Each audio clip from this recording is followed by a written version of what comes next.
এইখিনিতে এটা ক'ব বিচাৰিছো যে পৰীক্ষিতে আমি কৈছে যে মোক দেখিল এক যিটো জন নাহি তাৰো পুনৰাগমন। গৰ্ভতে পৰীক্ষিতে ভগৱন্ত ঈশ্বৰৰ দৰ্শন পাইছিলে, তথাপি আকৌ তেওঁ ব্ৰহ্ম শাপত পৰি ঈশ্বৰ ভগৱন্ত ঈশ্বৰ লীলা শ্ৰৱণ কৰিবলগীয়া হ'ল, শ্ৰৱণতহে মুক্তি পাইছে। গতিকে আমি এই কথাষাৰ আমি অকণমান ব্যাখ্যাৰূপে জনালে আমি ভাল পাম। কৃষ্ণ কৃষ্ণ। আমি আইগৰাকী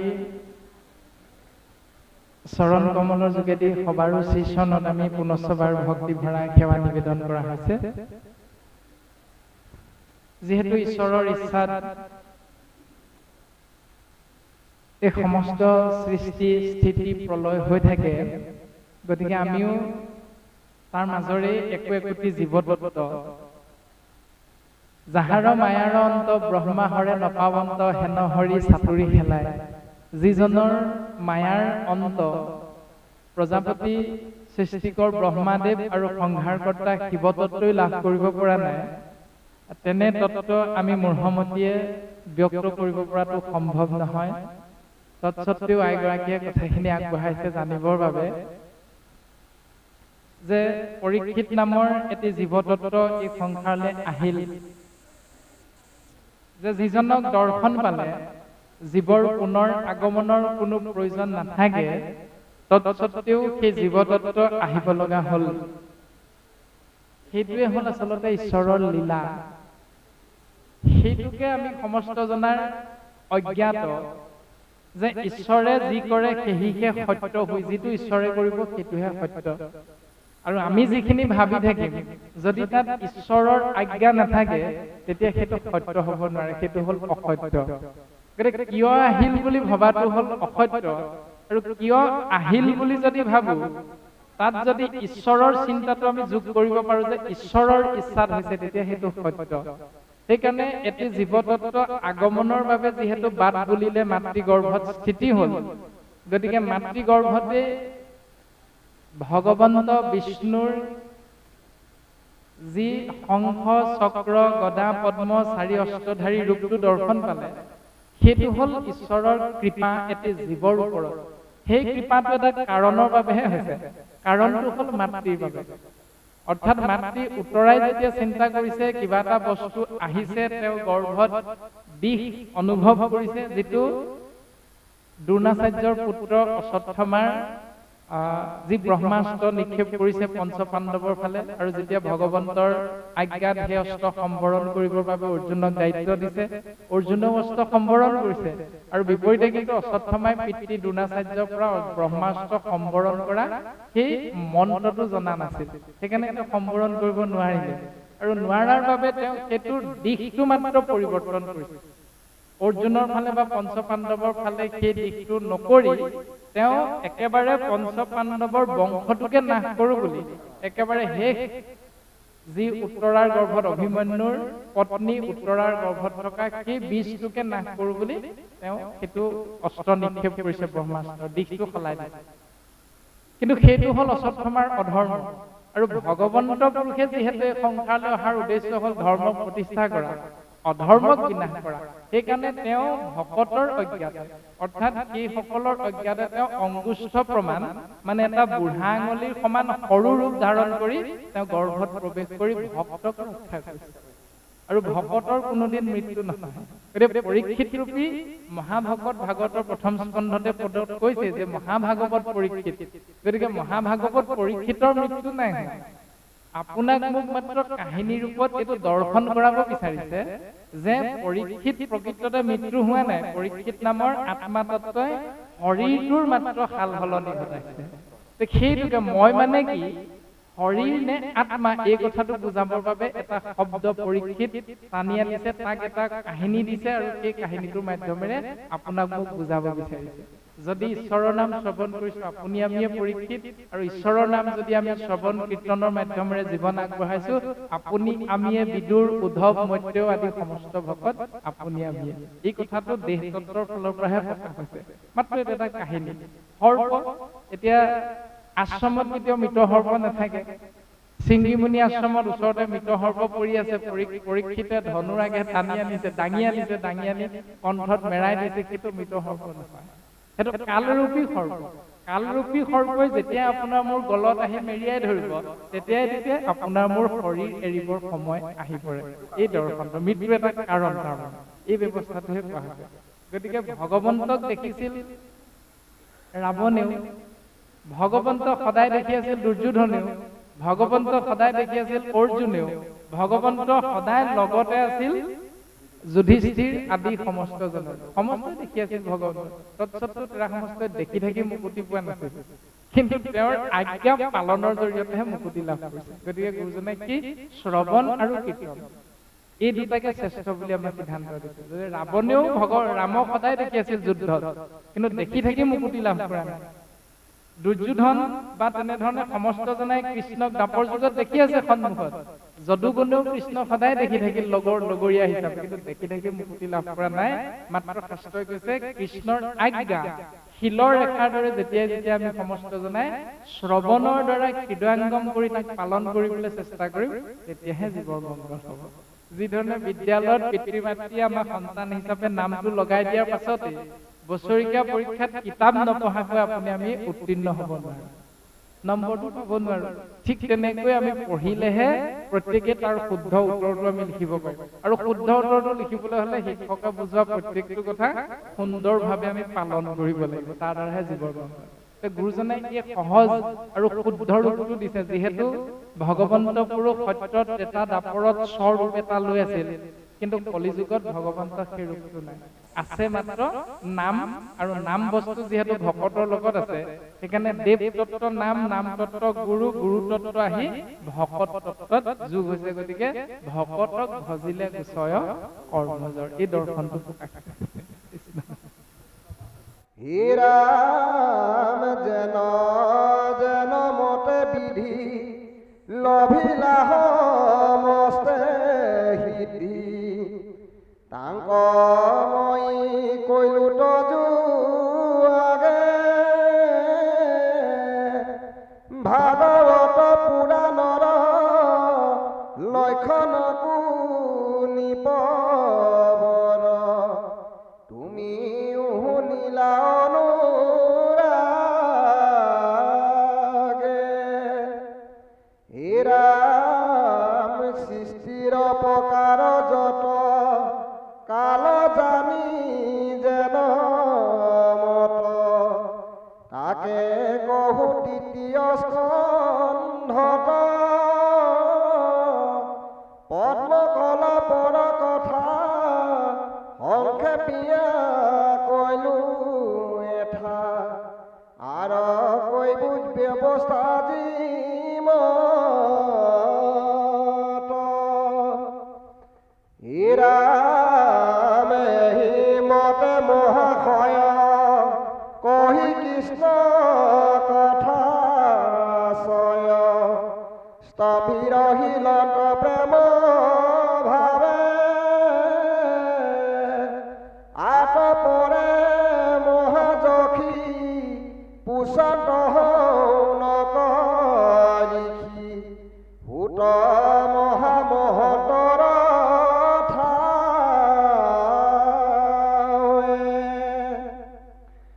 হে ৰাম প্ৰথম স্কন্ধৰ কথা কহি সাজি হব তথা, ব্যাসহূত বিদুৰ মহন্ত গৃহবাৰী হবে চাৰি বধু বান্ধৱক এৰি, তীৰ্থক্ষেত্ৰ কৰিবে লৈলান্ত, ৰাম মধ্যে ৰহিতে টান সংগ ভৈল কোন স্থান, কিবা পুছিলত পায়া লাগ, মধ্যে বা কিবা কইলা পুনু পুনু কিয় আখি ভৈলা, হস্তিনাপুৰক মহাভাগ।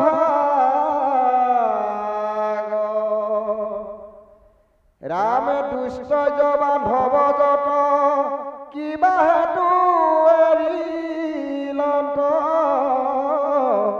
কহিয়োক তাহাৰ কাৰণ বৈষ্ণৱৰ কথা চয় শুনিবাক যোগ্য হয় ইখে আমাৰ মহাধন ৰাম আছয় আমাৰ ভাগ তোমাক পালো লাগ কৃষ্ণ কথা কহিও বান্ধৱ সংসাৰৰ যত তাপ এৰায়া থাকো বাপ শুনি হৰি চৰিত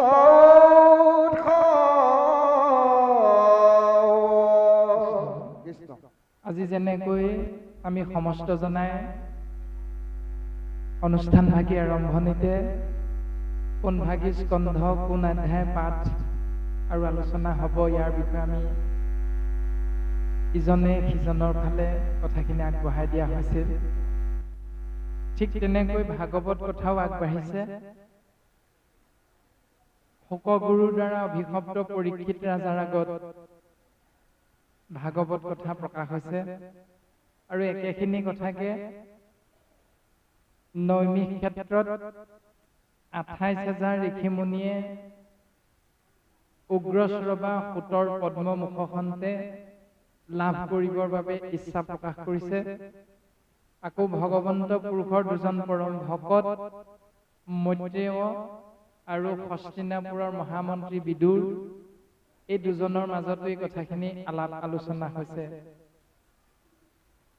আৰু ইতিমধ্যে ভাগৱতত প্ৰকাশ কৰিছে যে শুকদেৱে আহি বুলি আন নানা কথা তুলি আশ্ৰয়ক বুজাইলা ৰাজাত নৃপতিক কৰি দায়া কন্ত কথা সংক্ষেপিয়া শুনিওক ৰাজা বিষ্ণুৰাত পৰীক্ষিতৰ প্ৰথম নামটো হ'ল বিষ্ণুৰাত কিয়নো তেওঁ মাতৃগৰ্ভত উত্তৰাৰ গৰ্ভত থাকোঁতেই অশ্বত্থমাৰ ব্ৰহ্মাস্ত্ৰৰ আঘাতৰ পৰা ৰক্ষা পাবৰ বাবে ভগৱন্ত পুৰুষৰ শংখ চক্ৰ গদা পদ্ম এই ৪ অস্ত্ৰধাৰী যি বিষ্ণু ৰূপ সেই ৰূপটো দৰ্শন পাইছিল আৰু সেইকাৰণে সেই গৰ্ভস্থ সন্তানটি পৃথিৱীলৈ অহাৰ লগে লগে তেওঁৰ নামাকৰণ কৰোঁতে যোগ বলেৰে নামাকৰণ কৰা হৈছে যে বিষ্ণুৰাত অৰ্থাৎ বিষ্ণুক দৰ্শন পোৱাৰ বাবে তেওঁৰ প্ৰথম নামটো হ'ল বিষ্ণুৰাত আৰু বৰ্তমান ভাগৱতৰ পদত কৈছে শোকগুৰুৱে পৰীক্ষিত বা বিষ্ণুৰাতৰ আগত কৈছে যে আন নানা কথা তুলি আন কথাবিলাক এৰি ত্যাগ কৰি আশ্ৰয়ক বুজাইলা ৰাজাত ৰজাৰ আগত সিদ্ধান্ত দিবলৈ আগবাঢ়িছে যে সেই ৰাজা তুমি অপৰাধৰ পৰা মুকুতি পোৱাৰ ইচ্ছা যিহেতু কৰিছা সেইকাৰণে তুমি আশ্ৰয় গ্ৰহণ কৰিব লাগিব ক'ত কেনেকৈ এই কথাখিনি খুব সুন্দৰভাৱে শোকগুৰুৱে প্ৰকাশ কৰিছে যেন যেন মতে বিধি লভিলা সমস্তে সিদ্ধি তাক মই কৈলো তজু আগে ইতিমধ্যে এই সংসাৰলৈ অহা কিমান জীৱ তত্ত্বই কেনে ধৰণে অপৰাধী হৈও ভগৱন্তৰ এক কণিকা কৃপাৰ বশত যোগ্য স্থান লাভ কৰিব পাৰিছে সেই সমস্তখিনি কথা সেই ৰাজন পৰীক্ষিত বা বিষ্ণুৰাত তোমাৰ আগত ইতিমধ্যে আমি প্ৰকাশ কৰিছো ভাগৱত পুৰাণৰ লক্ষণকো নিপ্ৰবৰ শুনিও শুনিলা অনুৰাগে তুমিও শুনিলা অনুৰাগে যে ভাগৱত পুৰাণৰ যি লক্ষণ ইতিমধ্যে আমি কোৱা হ'ল 10টা লক্ষণ স্বৰ্গ বিসৰ্গ স্থান পোষণ পুতি মন্বন্তৰ ইচ্ছানুকথা নিৰোধ মুক্তি আৰু আশ্ৰয় ইয়াৰ বিষয়ে যে তোমাক আমি কলো তুমি একান্ত মনে কাণ পাতি শুনিলা সৃষ্টিৰ প্ৰকাৰ যত কাল জানি যেন মত তাকে কহু তৃতীয় স্কন্ধত পদ্ম কল্পৰ কথা সংক্ষেপিয়া কৈলো এঠা আৰু কৈবো ব্যৱস্থা জীৱন পদুম ফুলত থাকোঁতে প্ৰজাপতি ব্ৰহ্মাদেৱে কেনেকৈ ঈশ্বৰৰ এক কণিকা কৃপা লাভ কৰিলে, তাৰপিছত তেওঁ কেনেকৈ সৃষ্টি কাৰ্যত ব্ৰতী হ'ল, এই সমস্তখিনি কথা সংক্ষেপতে আমি তোমাৰ আগত ব্যক্ত কৰা হ'ল ৰাজন বিষ্ণুৰাত।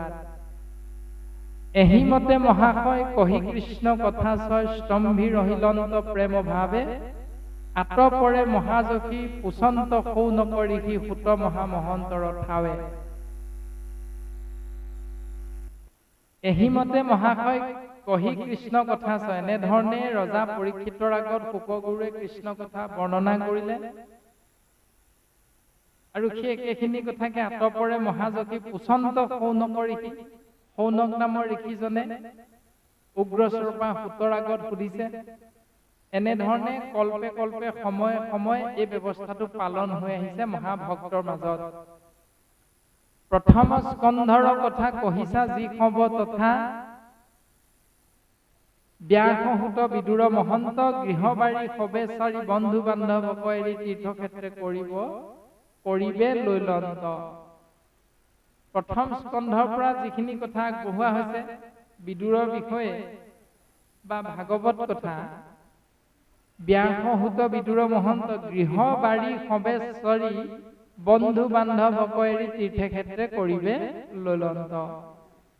সেই বিদুৰেও আকৌ কি কৰিলে যে হস্তিনাপুৰ ত্যাগ কৰিছে, গৃহবাৰী সবে চাৰি বন্ধু বান্ধৱ এৰি তীৰ্থক্ষেত্ৰে কৰিবে লৈলন্ত। বিদুৰেও তীৰ্থক্ষেত্ৰ ভ্ৰমণৰ বাবে চিন্তা কৰিলে, হস্তিনাপুৰ ত্যাগ কৰিলে আৰু তীৰ্থক্ষেত্ৰ ভ্ৰমণ কৰিবলৈ গৈ বিদুৰে কাৰ লগ পালে? মধ্যেও সহিত তান সংগ ভৈল কোনো স্থান কিবা পুচি লন্ত পায়া লাগ, মধ্যে বা কিবা কৈলা পুনু কিয় আঁকি ভৈলা হস্তিনাপুৰক মহালাগ। এই সমস্তখিনি বিদুৰেনো কিয় হস্তিনাপুৰ এৰিব লগা হ'ল, মধ্যেনো বিদুৰে ক'ত লগ পালে, লগ পোৱাৰ পাছত দুইজনৰ মাজতনো কি কথা আলোচনা হ'ল, আদি সমস্তখিনি কথা প্ৰকাশ কৰা হৈছে। শুকগুৰুৱে ৰজা পৰীক্ষিতৰ আগত প্ৰকাশ কৰিছে, যিখিনি আমি ইতিমধ্যে তোমাক কোৱা হৈছে। ৰাম দুষ্ট জবান ধবজত কিবা সেতু এৰিলন্ত, কহিও তাহাৰ কাৰণ বিষ্ণু বৈষ্ণৱৰ কথা ছয় শুনিবাক যোগ্য হয়, ইহে আমাখাৰ মহাধন।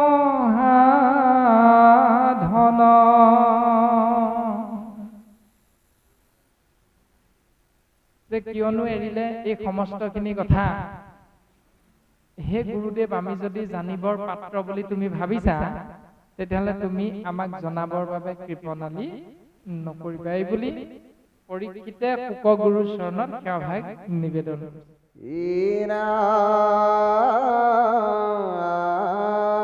শুনকৰ প্ৰশ্নচয় শুনি সুত মহাশয় প্ৰশংসিয়া বুলিলা বচন,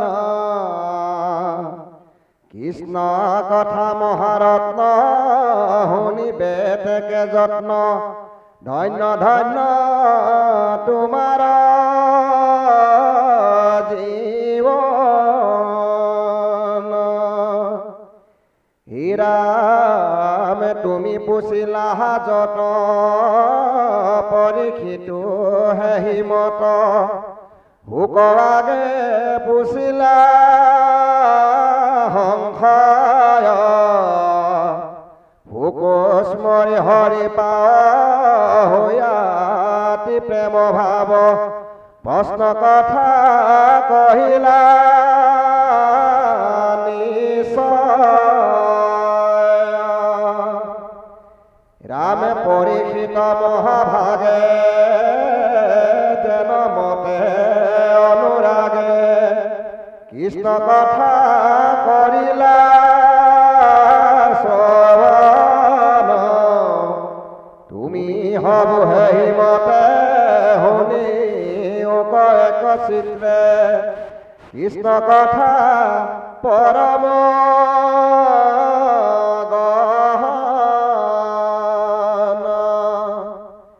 ৰামে বোলে হোত হন্ত প্ৰেমে স্থবিৰহিলন্ত কৃষ্ণৰ চৰণে দিয়ামতি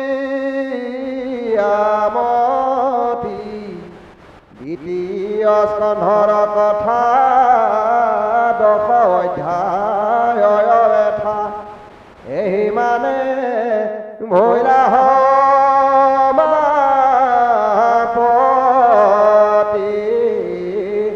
হৰি ৰাম ৰাম কৃষ্ণ কৃষ্ণ সৌনকৰ প্ৰশ্নচয় শুনি সুত মহাশয় প্ৰশংসিয়া বুলিলা বচন কৃষ্ণ কথা মহাৰত্ন শুনিবে এতেকে যত্ন ধন্য ধন্য তোমাৰ জীৱন সৌনকৰ প্ৰশ্ন নৈমিষ ক্ষেত্ৰত আৰু উগ্ৰশ্ৰৱা সুতৰ উত্তৰ প্ৰশংসা কৰিছে যে সেই সৌনক সহিতে 28,000 ঋষিমুনি তোমালোকৰ জীৱন ধন্য তোমালোকৰ জীৱন ধন্য কিয়নো তোমালোকে কৃষ্ণ কথা শ্ৰৱণ কৰিবৰ বাবে ইচ্ছা প্ৰকাশ কৰিছা কিন্তু তুমি পুছিলাহা যত তুমি যিখিনি কথা আমাৰ পৰা জানিব বিচাৰিছা পৰীক্ষিতো সেই মত শুক আগে পুছিলা সংশয় তদনুৰূপ পৰীক্ষিতেও মহামানী শুকগুৰুৰ আগত এইখিনি মনৰ সংশয়ৰূপী ভাৱনাকে প্ৰশ্ন আকাৰত প্ৰকাশ কৰিছিল শুক আগে পুছিলা সংশয় হুকু স্মৰি হৰি পাৱ হুয়া আতি প্ৰেম ভাৱ প্ৰশ্ন কথা কহিলা নিশ্চয় আকৌ গুৰু শুকেও ভগৱন্ত পুৰুষৰ চিন্তা কৰি তেওঁ চৰণত সেৱা নিবেদন কৰি অতি প্ৰেম ভাৱনাযুক্ত হৈ ৰজা পৰীক্ষিতৰ প্ৰশ্নৰ উত্তৰ আগবঢ়াবৰ বাবে আগবাঢ়িছে পৰীক্ষিত মহাভাগে যেনমতে অনুৰাগে কৃষ্ণ কথা কৰিলা শ্ৰৱণ তুমি সবু সেই মতে শুনিও একচিতে কৃষ্ণ কথা পৰম গহন গুৰুজনাই ইমান সুন্দৰভাৱে আমাক উপদেশ প্ৰদান কৰিছে যে ৰজা পৰীক্ষিতে যেনেকৈ প্ৰশ্ন কৰিছিল প্ৰশ্নৰ উত্তৰ শুকগুৰুৱে যেনেকৈ আগবঢ়াইছিল আৰু সেই উত্তৰ আগবঢ়াই থকা সময়খিনিত যি ধৰণে পৰীক্ষিতে একান্ত মনে শ্ৰৱণ কৰিছিল আৰু কীৰ্তন কৰাজনেও অৰ্থাৎ শুকগুৰুৱেও যি ধৰণে ভগৱন্ত পুৰুষৰ নাম আশ্ৰয় কৰিহে কৰ্মত নিজকে আগবঢ়াই দিছে এই দুইটা ভাৱনা গুৰু আৰু শিষ্যৰ খুব সুন্দৰ দাস্য ভাৱনা গুৰুজন বস্তুৱে প্ৰকাশ কৰিছে আৰু আমাকো সেই ভাৱনাতে থাকি ভাগৱত বা নাম বস্তু কীৰ্তন নাম বস্তু শ্ৰৱণ ইয়াৰ দ্বাৰাহে যে জীৱৰ পৰম মংগল সাধন হ'ব এই সুন্দৰ উপদেশটো প্ৰদান কৰিছে তুমি সবু সেই মতে শুনিও একচিতে কৃষ্ণ কথা পৰম গহন এহি বুলি সুতখন্ত প্ৰেমে স্তম্ভি ৰহিলন্ত কৃষ্ণৰ চৰণে দিয়া মতি দ্বিতীয় স্কন্ধৰ কথা 10 অধ্যায়ৰ এটা এহি মানে ভৈলা সমাপতি আমি থিয়েটাৰ এখন বা ভাওনা ভাগ চাই থাকিলে তাত যিটো দুষ্ট চৰিত্ৰ ওলায় এই দুষ্ট চৰিত্ৰটোৰ প্ৰতি আপোনাৰ মোৰ কিবা এটা আপোনা আপুনি বিদ্বেষ হয় সেইখন এখন প্ৰকৃততে নাটকহে তেওঁৰ লগত আপোনাৰ মোৰ কোনো সম্পৰ্ক নাই টিকেট কাটিছো আমি নাটকখন চাইছো 2 ঘণ্টা বা 2.5 ঘণ্টা কিন্তু সেই 2.5 ঘণ্টাতে যিজন মানুহে সেই চৰিত্ৰটো ৰূপায়ণ কৰে সেই চৰিত্ৰটো ৰূপায়ণ কৰা সেই ব্যক্তিজনৰ প্ৰতি আপোনাৰ মোৰ খুব খং উঠে দুৰ্যোধনৰ চৰিত্ৰটো আপোনাৰ মোৰ ভাল নালাগে কৃষ্ণ বিদ্বেষী ঠিক তেনেকৈ কথাখিনি প্ৰকাশ কৰিছে যে এহি বুলি সুতখন্ত প্ৰেমে স্তম্ভি ৰহিলন্ত কৃষ্ণৰ চৰণে দিয়া মতি অৰ্থাৎ যিজনে কৃষ্ণ কথা ক'বলৈ আমি সৌভাগ্যৱন্ত হ'ম সেইজনায়ো কৃষ্ণ কথা কওঁতে সেইজন ঈশ্বৰ কৃষ্ণৰে চৰণত নিজকে অৰ্পণ কৰিব লাগিব আৰু যিসকলে আমি কৃষ্ণ কথা ক'বলৈ তেওঁক আজ্ঞা কৰিম সেই সকলো আমি কৃষ্ণৰ চিন্তাত নিজকে আগবঢ়াই দি দুইজন আত্মা পৰমাত্মাৰ মাজত প্ৰেম ভাৱনাটো আমাৰ জাগৃত হলেহে তাত সুন্দৰভাৱে অমৃত মন্থন হয়।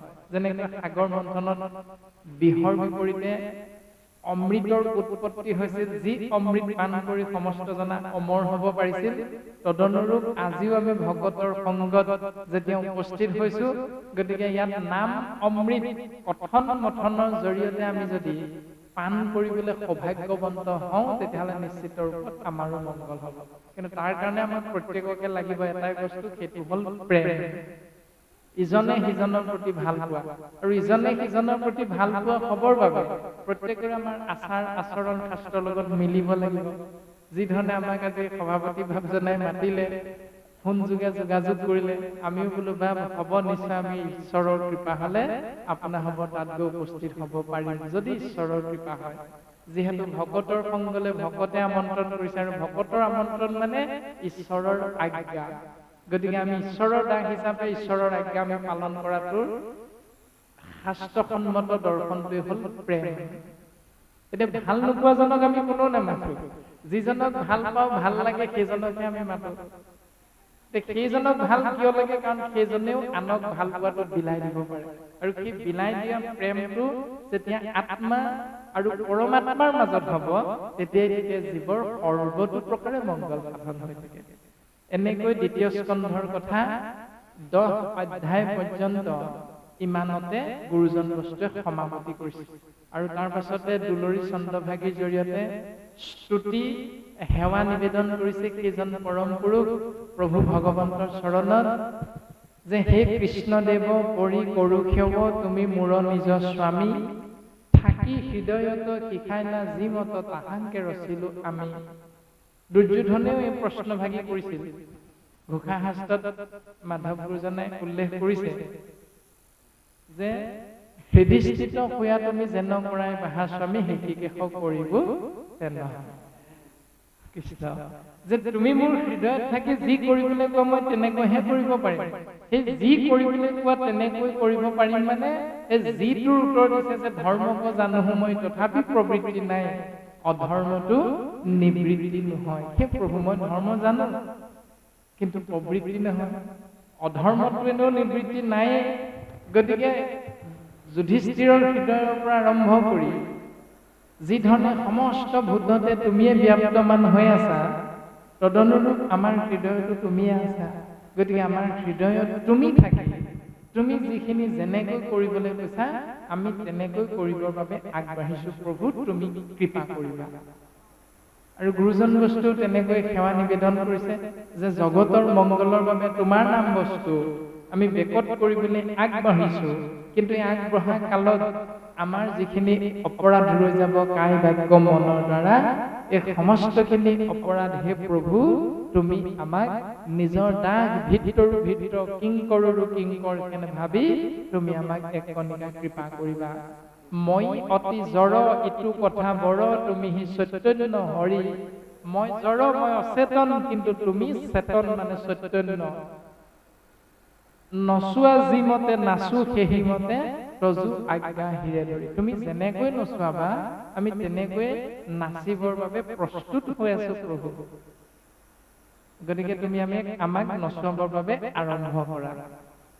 ৰাম কৃষ্ণ লীলাশয়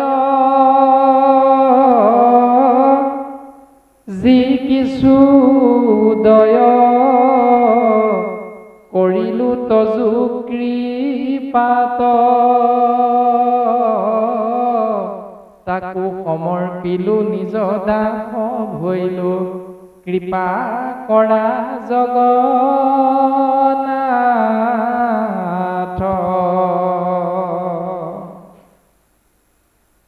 গুৰুজনাই লিখিছে যে যতেক সুকীৰ্তি মানে কৃষ্ণত অৰ্পিব।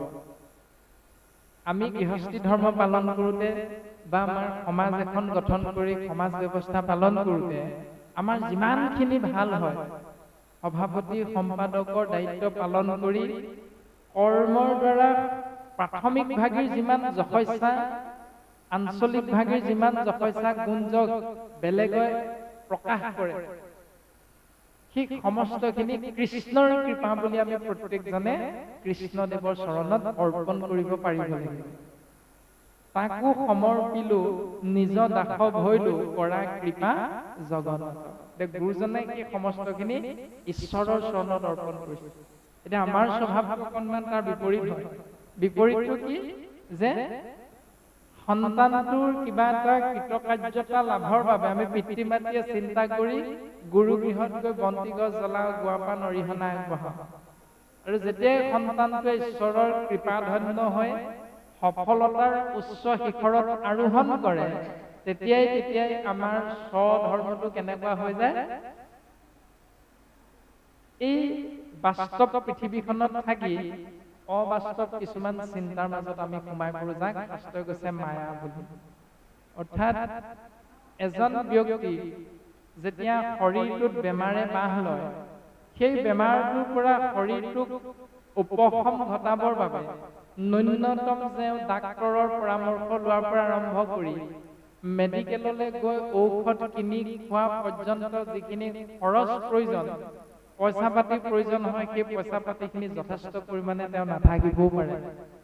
নথকাৰ স্বত্বত সেই কথাটো জানিও আপুনি আমি কিন্তু তেওঁক সহায় কৰিবৰ বাবে ইচ্ছা নকৰোঁ। কিন্তু সেই একেজন ব্যক্তিয়ে যেতিয়া বেমাৰত ভুগি সেই ব্যক্তিজন পৰলোকগামী হ'ব, হোৱাৰ লগে লগে কিন্তু গাখীৰ 1 মোন, মাহ 5 কেজি বা 10 কেজি আপুনি মই দিবলৈ খেতাও পৰা লগাম। আপোনাৰ মোৰ স্বধৰ্মটো হ'ল সেইটো। আৰু ভাগৱতে কৈছে যতেকো সুকীৰ্তি কৃষ্ণত অৰ্পিব।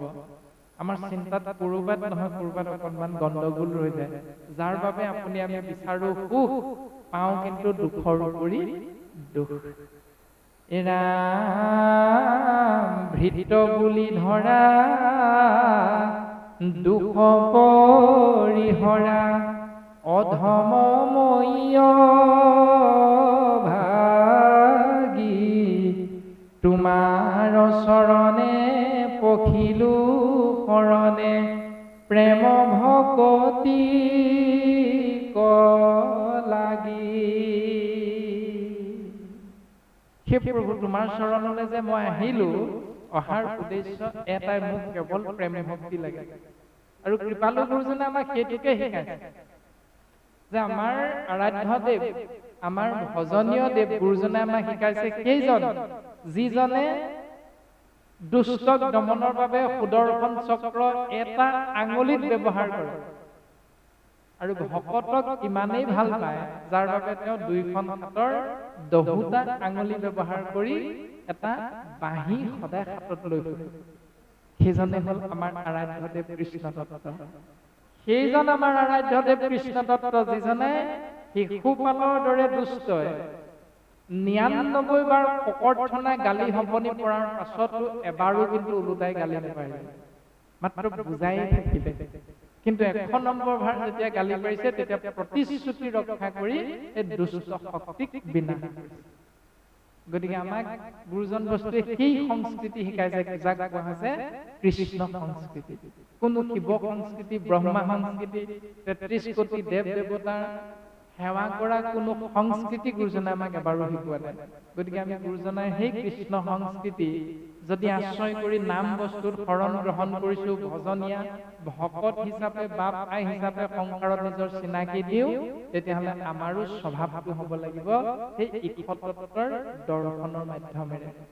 গুৰুজনে যেনেকৈ আমাক ভাগৱতৰ পদৰ মাধ্যমেৰে সিদ্ধান্ত দিছে। শুনা সভাসদ হুয়া নিশবদ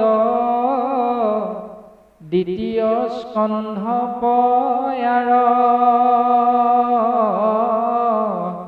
জানি সাধু লোক ক্ষমিও কমুক সাধুৰ ক্ষমাকে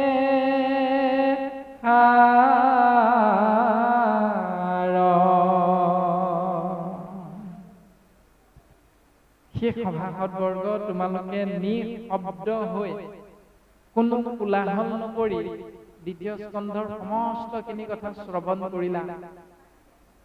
ইয়াত যদি তোমালোকে একান্ত মানে শ্ৰৱণ কৰোঁতে কিবা ভুল দেখিলা, পদচন্দে ছবিচন্দে লেচাৰি দুলৰি, তেতিয়াহ'লে সেই ভুলৰ বাবে আমাক তোমালোকে অপৰাধী নকৰি আমাক তোমালোকে চৰণ তলত এক কণিকা ঠাই দি ক্ষমা কৰা, কিয়নো গুৰুজনাই কৈছে সাধুৰ ক্ষমাকে সাৰ বুলি কৈছে।